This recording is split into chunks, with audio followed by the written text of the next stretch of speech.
All right, everyone, welcome to GAMcast Live, the biggest story of the day, September 8th, 2022.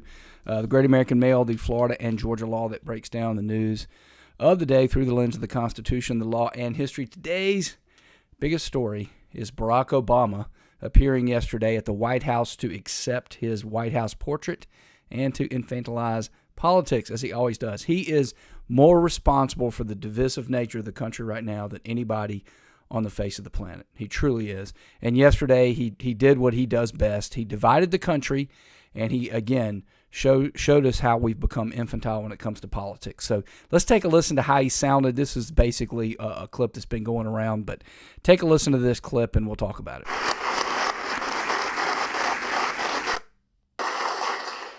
You have guided us through some perilous times. You've built on and gone beyond the work we all did together to expand health care, to fight climate change, to advance social justice, and to promote economic fairness. Thanks to your decency and thanks to your strength, maybe most of all thanks to your faith in our democracy and the American people, the country's better off than when you took office, and we should all be deeply grateful for that. So thank you so much.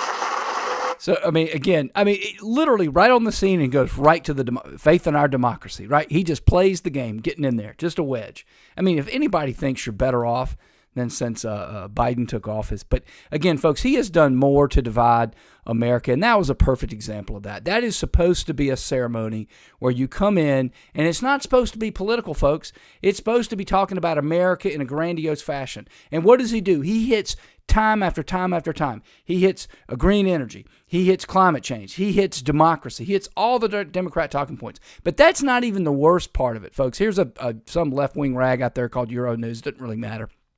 And folks, we try to keep these under 4 minutes, so I could go on about this forever. But anyway, here's the real problem with yesterday, why I have it as the biggest story of the day, okay?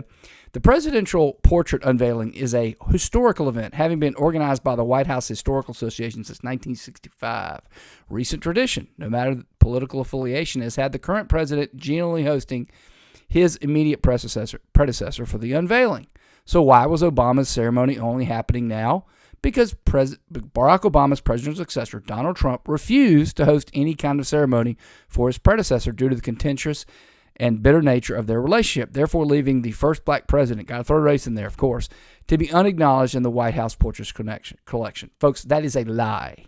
We all know what happened. Barack Obama refused Trump's invitation.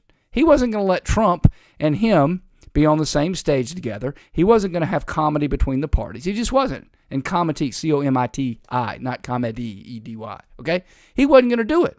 So my point is, it's bad enough when he finally shows up. He has to politicize that. But he politicized the thing before he showed up by not going and meeting with Trump and having the type of reaching across the aisle that we should have. So anyway, for me, that's the biggest story of the day. If you like this, please subscribe, like it, in the give us comments in there, let people know about us. Again, we do this. We're on Twitter at 5:30 for this, and then we drop over here to YouTube right after. And while I've got a few minutes here, I'll tell you, I've heard from some of you that we're not posting as many things up. We're going to start doing that again. We've lost some time having to move the GAMcast, which now we had to move over to Rumble and Twitter. But anyway, if you like this, I hope to see you again next time.